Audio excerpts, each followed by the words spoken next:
You know that feeling you get when you first reach into the pocket of last year's winter coat and you find cash? Well, we invented that feeling.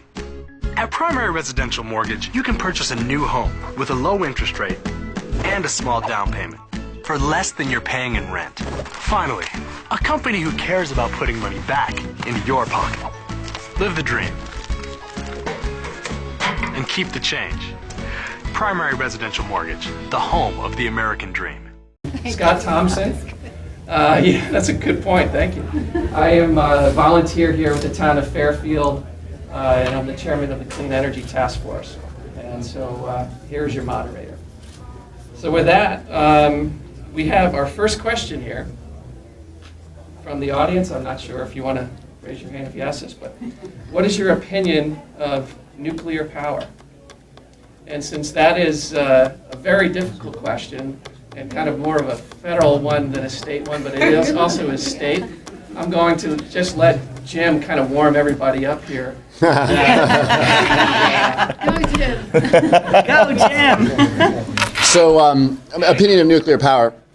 Let me frame this a little bit by saying that, and I appreciate the introduction. I think this is true of all of us up here. I consider myself an environmentalist. I've got a 97% voting record with the League of Conservation Voters. I represent a district, of course, which has very low air quality. We're on the Long Island Sound. We care about the purity of our water. We have kids. We care about the quality of the food that they eat and the air that they breathe. So it may surprise you to hear me say that I am very open-minded about nuclear power. And there's a couple of reasons for that. One, we have a 1,000-megawatt generator up there in New London, Connecticut, that produces a very significant portion of our electricity. And I care profoundly about climate change and about reducing the amount of carbon that we are putting into the atmosphere, and nuclear power is one way to do that. Nationally, by the way, about 30% of our energy production is produced by nuclear power. In other countries, the number is much higher. France, for example, has, I think, something like 70% of their generation. Now, that said, and by the way, this is true for every technology that we use to generate power, from solar, which the environmentalists tend to like, to natural gas, which the environmentalists tend to not like. You need a very aggressive regulatory overlay so that you produce it safely. That is true of fracking, it is true of nuclear, it is true, by the way, thousands of people have lost their lives in coal mines and oil rigs because it's a, the process of extracting energy and generating power is very, very expensive. So I am a big believer in American technological ingenuity. The United States Navy has been operating nuclear reactors on combat ships for 50 or 60 years. Provided you persuade me as a federal representative that you have good regulation, terrific technology to produce electricity safely, I will be open-minded about it and ultimately support safe nuclear power. Thank you, Jim. Would anyone else like to comment on nuclear power? I'll chime in, having lived for 20 years with someone who was on a nuclear submarine, and I couldn't agree with Jim's remarks more. We have to look at it from a holistic picture, and I think I appreciate the reference to the Navy, because I think the one other piece about what Jim said is the training aspect, and making sure if we have people who are well trained, and that goes with the regulation, it's a real possibility for us. But we have to look big picture. Any follow-up questions on nuclear? Yes, please. What about the issue of nuclear waste, which is what gets me on that? Yeah, that frankly I think is the hardest part here. The truth is that there have been obviously some spectacular exceptions to the rule, the Daiichi disaster in Japan, and of course Chernobyl in the old Soviet Union. But you put your finger on really the tough issue. This is very, very dirty and dangerous stuff that sticks around for hundreds of years. There's no silver bullet. It's pretty easy for me as a representative to say that what we really ought to be doing is burying this stuff 900 feet below the ground in Nevada, because I don't represent people in Nevada. But obviously where you've got very geologically stable formations and no people for 400 miles around, you've at least got something of a solution. But you put your finger on what I think is probably the strongest objection. And by the way, it's not just storing it. when we produce it at Millstone, and if we decide we should store it in Nevada, you're moving a lot of very dangerous stuff, 2,000 miles or so. So I think you put your finger on what is probably the area of most focus when we talk about nuclear. Thank you. Follow-up questions? Yes? My follow-up was on fracking. I don't know much about it, and I don't even know if we do it in Connecticut, but you mentioned it. Do you know what percentage of the energy we use in Connecticut comes from fracking, nuclear, solar, wind, whatever else we do, coal, oil? No gas? fracking. I don't know what the percentages are. And is there a fracking issue in Connecticut? Are we using it? We do not have a fracking issue, and when you mention fracking for the audience, it's natural gas. Okay. It's the same as natural gas? It is natural gas. Fracking is a methodology of extracting at a higher level of efficiency. The idea is you drill a well down into the ground with geological setups where there are nooks and crannies of gas that are trapped. The idea is to drill down to those crevices and in fact explode those crevices and collapse them. So the gases that are trapped in those crevices that we can't extract are therefore being extracted. The challenge with fracking is, a big concern is, we do increase yield. It is an incredible yield from a standpoint of possibly 10 to 15% greater yield. But Connecticut as a whole does not have the geological setup to extract. Unfortunately, New York and Pennsylvania, surrounding towns, are just loads of those shales. The challenge is what fracking does, because when you invoke that underground explosion, where does the pollutants go? And that is the big question, right? What do we do? Last year, we were able to draft a bill and pass through the General Assembly to determine what was really in the residuals of the fracking waste as it's being trucked through our state. Because as we do not have a lot of fracking activity, those waste go. And in fact, 2 or 3 of our facilities in Connecticut treat fracking waste. But as a bipartisan basis, we crafted a bill last year to work with the Commissioner of DEEP, Environmental Protection, to determine what's really in that, to make sure that is it truly safe to be, disposed of. And I think we're at the forefront of fracking. We're not knee deep in it, but it's a discussion that I think we need to be very conscious of, because we get so much because as a policy in the state, we have emphasized natural gas as the primary mode of energy production. Thank you. Tony, just as a follow-up on that, I remember in this very room a year ago, we were talking about the state considering a ban on fracking waste disposal. And I don't know if that's related to the bill. That's the bill that we talked about. So And what is the we status didn't of that? ban it. Okay. And it was truly a process where some of the advocates in saying that it's safe, so we reached a compromise. And I think compromises work when we allowed a timetable. I think it's a 3-year time period in which we are able to evaluate the content, to determine whether it's safe, and if it is, then it is, a normal status quo process. But if it's not, at least we have done the due diligence to ensure that those kind of wasteful contaminants do not go into our waterways and do not adversely impact our communities. That's great, because our landfills are already overburdened, and Right. monitoring them and regulating them is a challenge in itself already. So the next question here is a perfect follow-up, actually, because we're talking about nuclear energy. We're talking about that in contrast to other clean energy options, natural gas. This really kind of ties that all together, and it's a very blunt question. Would you support a carbon tax? And if we want to start on this side of the room, if anybody's ready to comment on carbon tax. Can you explain what a carbon tax is? Yeah, well, that's perfect. Sure. So there's many ways of trying to drive our society toward cleaner energy options, right? One of them is what we've seen at the federal level is regulation, where you've seen power plants like coal plants having to meet certain standards for carbon dioxide pollution. Another technique to try to push that is what we have very actively in our state is a program of rebates and incentives. There's a federal tax credit for clean energy, there's a state rebate for clean energy, and that helps drive the economic market. A third way is taxation, that is taxing the emitters of these pollutants and basically generating a revenue source that can then drive a market for clean energy.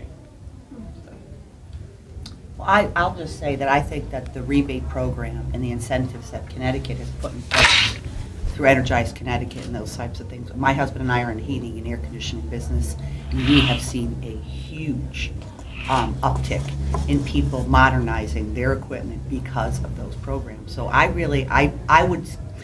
would lean more toward what we've been doing, incentives to get people to update their equipment, to be more energy efficient than really sort of punishing people. I prefer to try and keep going that way for a while. I would echo what Representative Kupchick has just talked about for a couple of reasons. Connecticut is already the highest taxed state, so both as residents and for businesses. And while we want to encourage business to come here to grow and to stay, and we want them to do it in the right way too. So incentives, are a wonderful way to be able to do that. And our energy costs are so high right now for businesses and for consumers.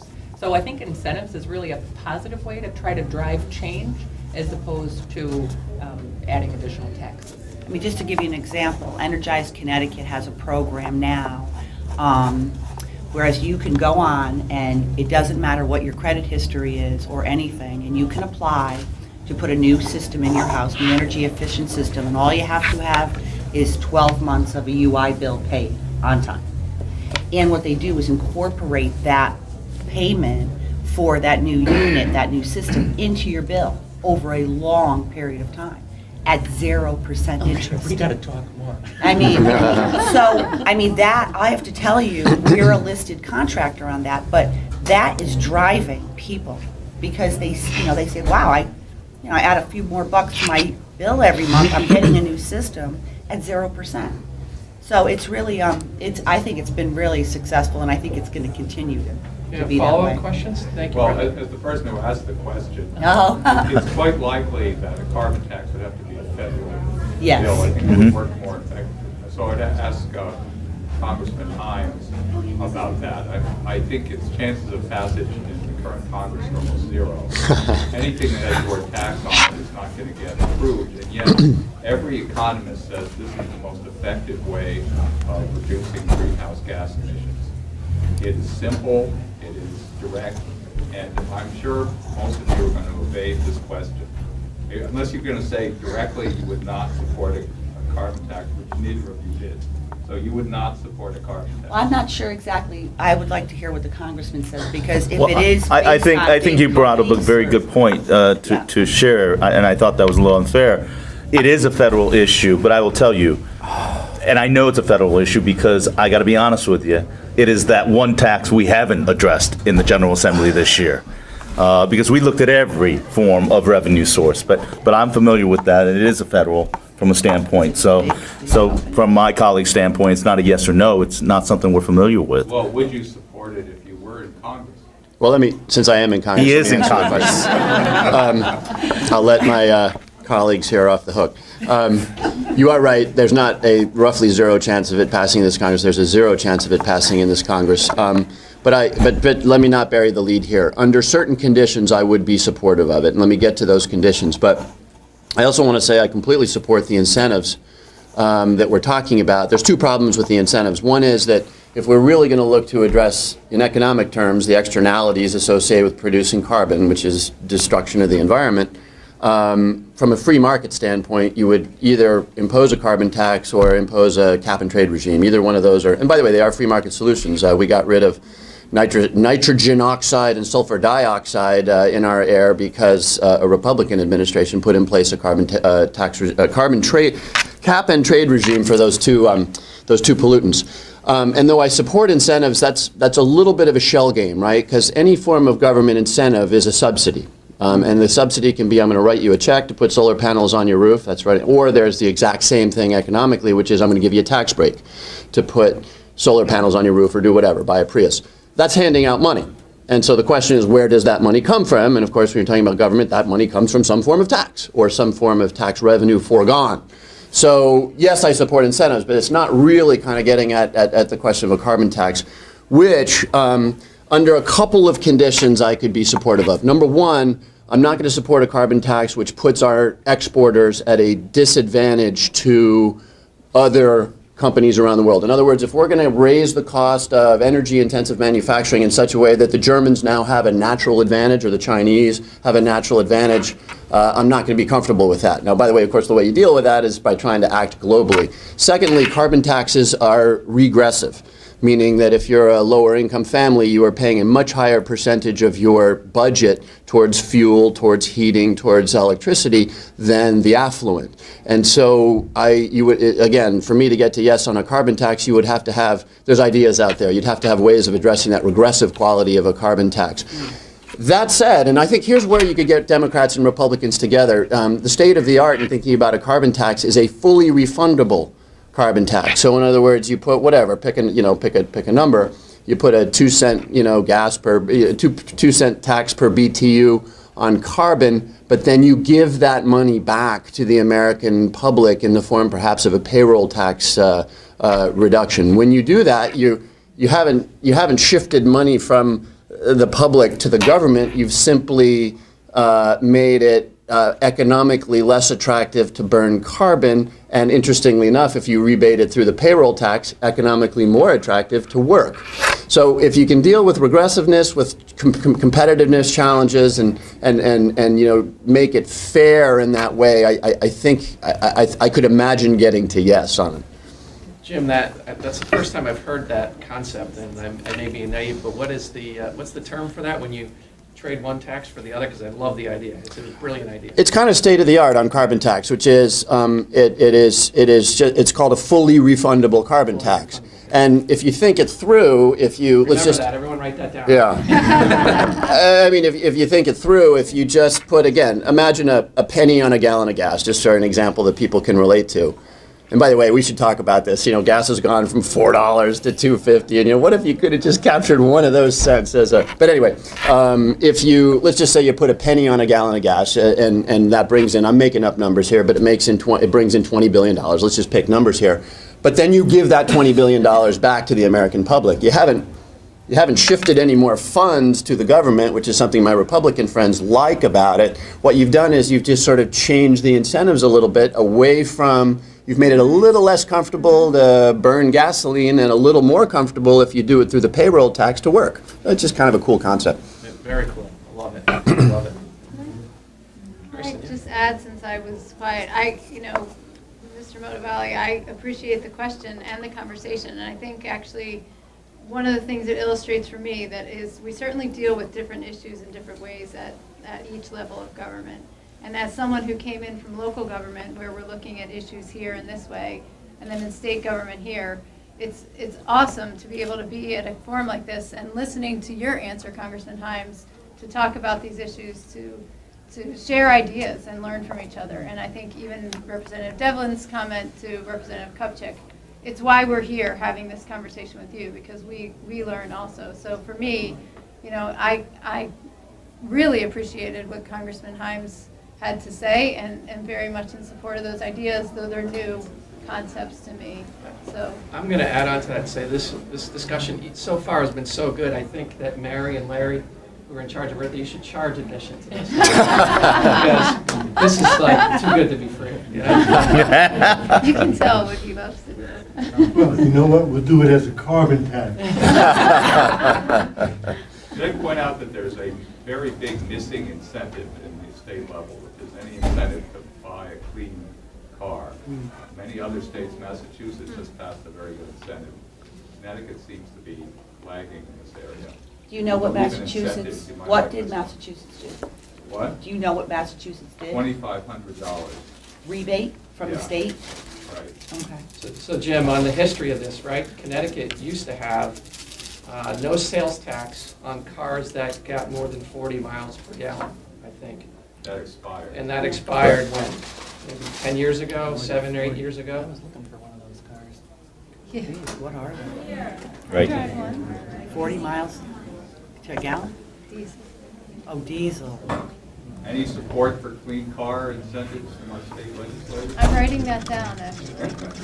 Okay. All right, let's, we talked a lot about energy. Let's talk about a related topic here. I have a question from the audience. And this is on air quality. And where we live, we have a beautiful coastline and we have a lot of great resources here, but we're in a air quality non-attainment zone. And just kind of teeing that up here, from what I understand, one of the big drivers for that is that we are downwind of the rest of the country. And so the rest of the country is burning a lot of coal, and it affects our air quality. That's one big source. Second, we have a lot of challenges here with transportation. And so the question is, kind of teeing that up, Fairfield County is in a non-attainment area under the Clean Air Act. How can we work to rectify this?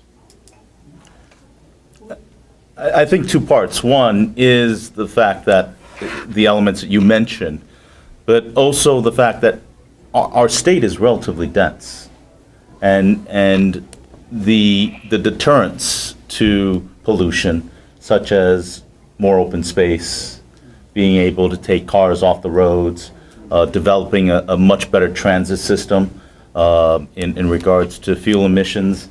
Those are things that I think we as state legislatures are trying to find solutions for. And I think one of the things that I know this town, and I think that's one of the things that is so important for the rest of the state to know, that the town of Fairfield is truly a leader in a lot of the innovations that we've undertaken in our state to try to find solutions, not just simply argue about it, but to lead by offering solutions, by the Energize program, but also the bikeways. And, you know, the idea that we had the library bike tour to try to create different bike routes to encourage biking and pedestrian walking to alleviate pollution in our areas. Those are little steps that we can do. I mean, I think for me, when I look at environmental advocacy, I really hold on to the slogan of think globally, act locally. I think that's an important thing. As you see out in the crowd today, all the young people that are actively engaged. You know, I have a 21-year-old and a 16-year-old that reminds me that I have an important responsibility to leave Earth in a much better place for them when we're not around. So those are important value judgments, but I think when you look at emissions control, you talk about pollution, we can have a hand in it. And I think the other area of focusing on renewable, clean energy is another factor. And I think that's a debate that we're having, that I'm concerned that, you know, we're looking at nuclear, we're looking at, you know, all the other aspects of energy. Might we have dropped the ball on making a commitment to renewable clean energy, which requires a 10 to 15 year leveraging jumping point to create that tipping point of support. I hope that we don't, but I hope that we renew that commitment in the state legislature to ensure that we provide solar, wind, hydro, and all the various aspects of clean energy, because that, I think, is a solution to get rid of air pollution. I would love to follow up on the transportation piece. Can you all feel me? Like, right? And I love what Senator Hwang mentioned, the think globally, act locally. I also think we need to think locally and act globally as well. And, you know, when I think about transportation, I get really excited because we have a governor who is committed to looking at these issues, and this can have a real impact for our state and for our region.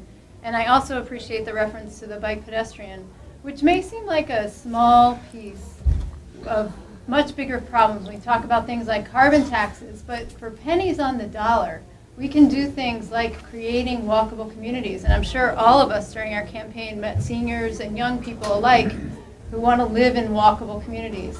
I have a 16-year-old who just got her license this week. But she doesn't, yeah, thanks, I need it. But she doesn't want to own a car.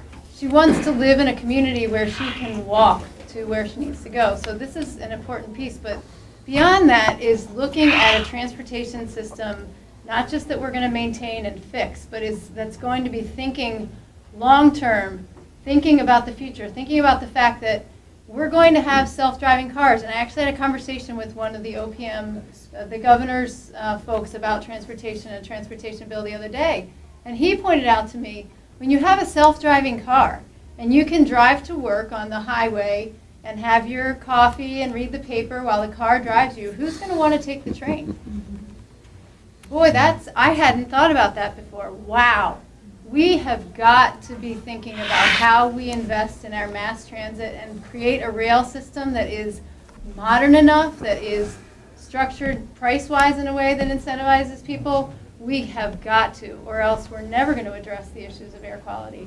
We've got to get people off the roads and, with looking at the transportation infrastructure, not just rail, but all the systems that we connect people to each other, that we're connecting our bus system schedule-wise to when someone gets off the train in Sanford and they can hop on a bus easily. And we're going to have to work to change culture to do that. But we can and we have to. We have to. So don't mind me. I get excited about this issue. Congressman, did you want to add to that?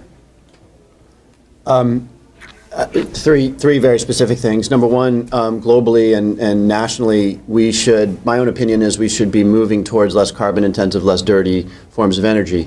A lot of people would love to go from a very coal burning intensive energy production regime straight to solar and wind, and if we could do that, I'd certainly be supportive of it, but we can't. So I think there's an intermediary stop which involves natural gas, which of course gets very controversial on the fracking topic. But nonetheless, if we could, obviously the Midwest generators that are blowing a lot of coal byproducts into the air that drift over here is the number one cause for the quality of our air. One other thing I'd throw out that we haven't mentioned, well, two other things actually. Even before switching to natural gas, the cheapest form of energy, as they say, of course, is the energy you don't use. And there is dramatic moving of the needle if you can take, buildings that were built 100 years ago, and we got a fair number of those here in this area, and modernize them and rehab them in a way that you can cut their energy consumption by 2/3. I used to actually do this 15 years ago. You take some old building that was built when coal was a couple of pennies a ton and just insulate it right, put in modern windows, right ventilation, and you can dramatically reduce the energy consumption of homes and buildings. And by the way, 40% of our electricity use in this country is in our buildings and homes. So that could really move the needle. And we're doing that. As homes get rebuilt, they become much more efficient. Yeah, I couldn't agree with that more. Larry, yes.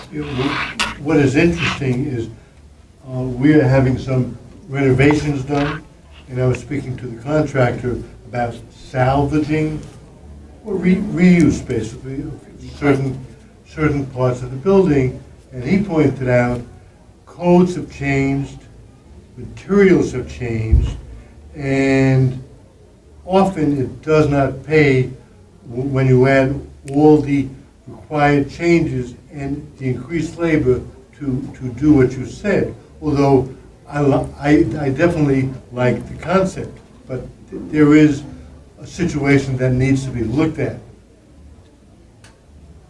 Were there follow-up questions on clean air? Yeah. Well, about energy efficiency, I was going to say, I too am a big proponent of that.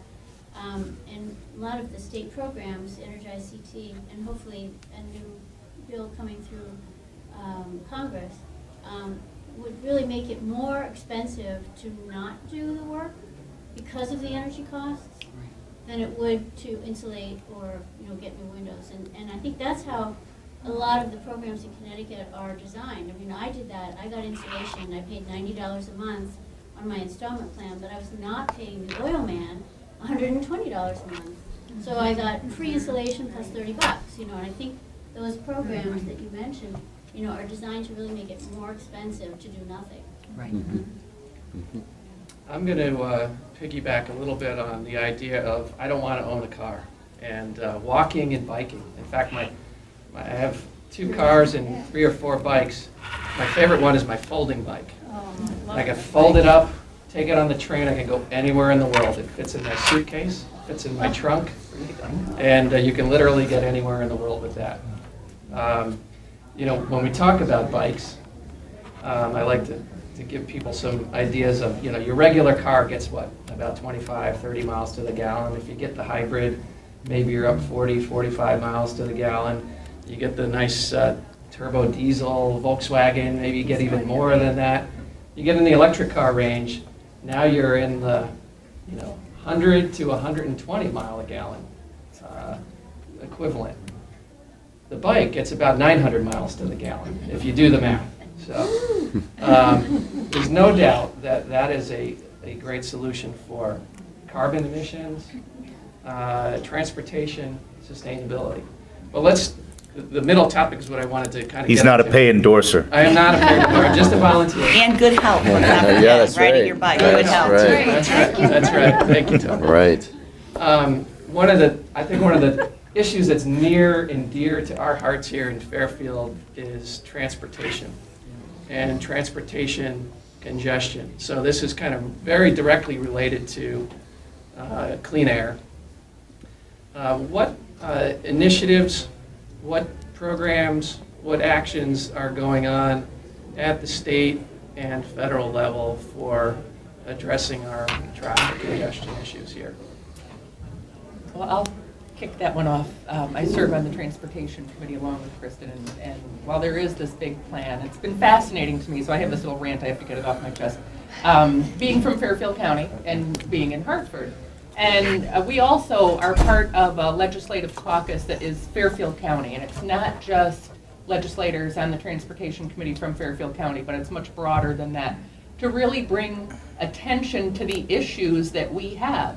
Hartford is very Hartford-centric. And I was told when I started, they're like, oh, you got to get out of the building by 4 o'clock. The traffic will kill you. There's congestion. There's people that shouldn't be on the road that are on the road in front of you that you'd like to get off the road. They have no idea the traffic we experience in Fairfield County. It is really unique. So in one of these legislative forums, we had this expert who was speaking about the grand plan for Connecticut. Now, I think it's fabulous, wonderful. Busways, there's huge, hundreds of millions of dollars building this high-speed train from New Haven up to Massachusetts. There's a desire to build a high-speed train between Hartford and Boston. Great. I said, is there a big demand, or are you building it so they will come? They said, yeah, we're kind of building it so that they'll come. I said, how about fixing it so they stay? So in Fairfield County, our roads, our rails, it's a real serious issue. So, there's a few things. One, I'd love to see the state prioritize projects that sort of like get the foundation of your house in order before you put on the new addition. And I'm not saying stop everything, to do everything in Fairfield County and don't pay attention to either the rest of the state or the multimodal approach. But there really needs, I think, to be some prioritization of where we invest and how we invest and what we get done first before we start doing some of these other wonderful, wonderful things. So that's kind of my perspective on our transportation. As a user and a non-politician, I would agree with you 100%. My example is, last night I drove from Norwalk to Bridgeport on I-95, and I monitored my speed, 20.2 miles an hour average. Something is really wrong, and what's really wrong is the design of the roads. It's overcrowded. They could redesign the roads to a user advantage, so that speed, while still slow, I feel, could be doubled, still under the speed limit. I mean, there's a few good things, I think, that should maybe be emphasized even more, and Cristin actually raised one of them, which is some of the shuttles and the buses. So my daughter, lives in Fairfield, just got a job in Greenwich, but she can't really take the train because there isn't a way for her to get from the train to her job. So increasing those kinds of shuttles, and I was having a conversation with some constituents in Trimble last weekend, and there was a while ago a huge focus on companies and whether they were incentivized or there was some other program to really encourage employee carpooling. So whether there's some kind of a discount rate or something, so to really get back to that, trying to get people off the road, to get the cars off the road. Well, over the summer, Tony and I went to a congestion mitigation forum that was held at Housatonic Community College, and Tony can also follow up a little on it. But there were engineers from other states who came in and talked about how they changed, like you were saying, reformatting the highway in a way that, that helped the flow of traffic move more efficiently. They talked about paying a little extra to go in one lane and all these different sort of mitigation efforts, getting rid of some exit and on-ramps and all these. It was actually quite interesting, and they made significant impact on their congestion. But I think in our case, we can do that, but we also seriously have to change our rail. Seriously. It has our whole rail system. People aren't getting on the train because they can't even get a seat on the train. They can't get on, they can't get a seat on the train.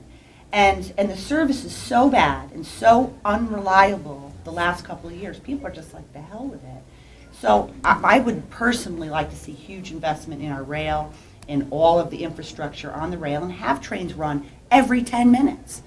So people can jump on the train, and obviously with these shuttle systems off the train. So if you get off in Norwalk, you can get a shuttle to your job.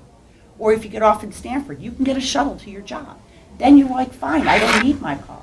And I think and that's significant investment, which would be nice if we can get some federal dollars to help us out. We have here that you guys, we all live it, and it was fascinating to me when I first moved here from Illinois a long, long time ago. We use 95 like a local road. Hop on exit 22, get off exit 24, and that doesn't happen with those kinds of highways in other parts of the country. I have to chime in here and say that I think investing money in roads is the lowest priority. We need to invest in rail. We need to invest in infrastructure, complete streets. We need to invest in awareness of the issue and how you all here in the audience can be the solution to it by driving less and by taking mass transit. I think that is a critical point that doesn't always get addressed here. I mean, over 20 plus years ago, Earth Day started, and to raise awareness. And I go back to the adage, right? Think globally, act locally. The reality is we have to change kind of the culture and the paradigm of thinking. If you sit in that traffic, as we all have, and I've actually done an unofficial count, how many single passengers are in those cars? The idea that to shuttle is an incredible challenge and inconvenience. We have to change that paradigm of thinking. That if we're going to get on the roads, that we even if we're going to get in cars, that we have to carpool. We have to increase the efficiencies. But we're a culture that values the independence of going when we like and where we like. And that's an important change. Mass transit is critical. I agree with that. But, one of the things we have is we have a very captive system with Metro North. And I actually applaud the governor in possibly considering some public-private partnerships to revamp and upgrade our transportation structure. Other parts of the world do that. Other parts of the country do that. Let's make our transportation system much more proactive, much more up-to-date in regards to the needs of the marketplace. Because right now, we have a captive Metro North that has left a trail of management and execution failures that in any business would be open to review or dismissal. But the fact of the matter is we are tied into that contract. And in fact, I raised the bill to open up the contract for review with Metro North. And the Commissioner of Transportation, as capable as he is, virtually said, we can't afford to do that. There's not another game in town. And to me, that creates complacency, and it creates the ill effect that we see in our mass transit system, because there is really no push or challenge to react to the market and the needs of the consumer and the marketplace. It's not only good for the environment to increase train ridership, it's critical for our economy. And I don't know how many of you commute every day. I did for over 15 years from Fairfield to New York. In fact, I moved here and made the decision so many commuters make. How long of a commute can you take to find a place you can afford? And 10 minutes increase in that is a huge deal. It's a huge deal. And if we can't fix our trains and make them more accessible, reliable, people are leaving, and that has a huge impact on our area. We haven't mentioned maybe one of the most important things that we could do to address transportation, which is to rethink a little bit how we want to live. And Cristin made reference to this. After World War II, the American dream involved, if you're a middle-class family, an acre in the burbs, 2 cars, out there in the suburbs. If you were wealthy, maybe 3 acres and 3 cars. But you see this. This is the life that we have created for ourselves. Fly into Dallas or fly into any major American city for 30 miles around, you have these developments where if you run out of milk, you get in your car and you drive 4 miles to the 7-Eleven. And that could change. And by the way, this is a lifestyle thing, right? So, senior citizens are coming to realize that if you live in an attractive inner city, again, attractive, it's got to be safe, it's got to have cultural amenities, it's all that stuff. But that's a great life for a senior citizen who maybe can't drive and needs access to, cultural things and food and everything. And you don't need a car. Young people, too, are coming to really enjoy living in what they call the urban core. But my point is simply that what's interesting about that is that if we can move away from this model of everybody needing to live on an acre in the suburbs where it's 4-mile drive to get and a 20-mile drive to your office, we could really move the needle on this stuff. You know who does it right in my congressional district is the city of Stamford. And this is what's interesting about it. This is a local issue. It's not federal, it's not state, it is local. So if local ordinances can create downtowns that you really want to be in because it's got great restaurants and fabulous bars and a museum and a library and the housing is modern and fun and everything else, downtown Stamford is kind of, think about what downtown Stamford was 20 years ago. You didn't go there. Right now it's really, really vibrant. And the more people you can get saying, hey, this is actually kind of a nice lifestyle. I don't have to mow the lawn. I don't have to drive 5 miles to get a gallon of milk. I don't have to drive. I can walk to work. That would really move the needle. Can I just add, and I agree, here. I want to add a commercial in terms of the shuttle and carpool piece, and I thank Senator Hwang also for highlighting that, again, that cultural shift. But here in Connecticut, we have a program that a lot of people don't know about called CT Rides. When I lived in Washington State, there were tons of van pools all over the road, and lots of people carpooled to the university and to work.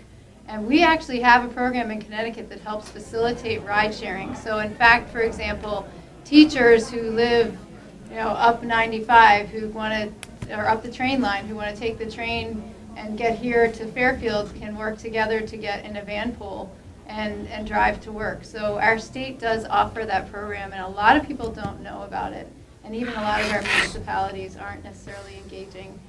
I've worked with Fairfield here to try and move that along, but it's a hard sell, but I'm just letting folks know if it's something, when we had the bridge issue, that's a time when they were trying to work with folks to help facilitate. That's when you get into situations where carpooling is even more important. Well, thank you for that. And with that, we are at our time limit for this session. And I want to start by thanking all of our representatives here. You really shine. And as I said at the beginning, you really get the issues. And we are so lucky in Fairfield and Connecticut to have you. So thank you. Thank you. Thank you. What to next for you? I'm doing a town hall in And I'm Norwalk sorry, on there's Iran. so many more good questions. Where? But we just Wow. have time to get to They should them. sell tickets for that one. We're going to save them for next year, yeah.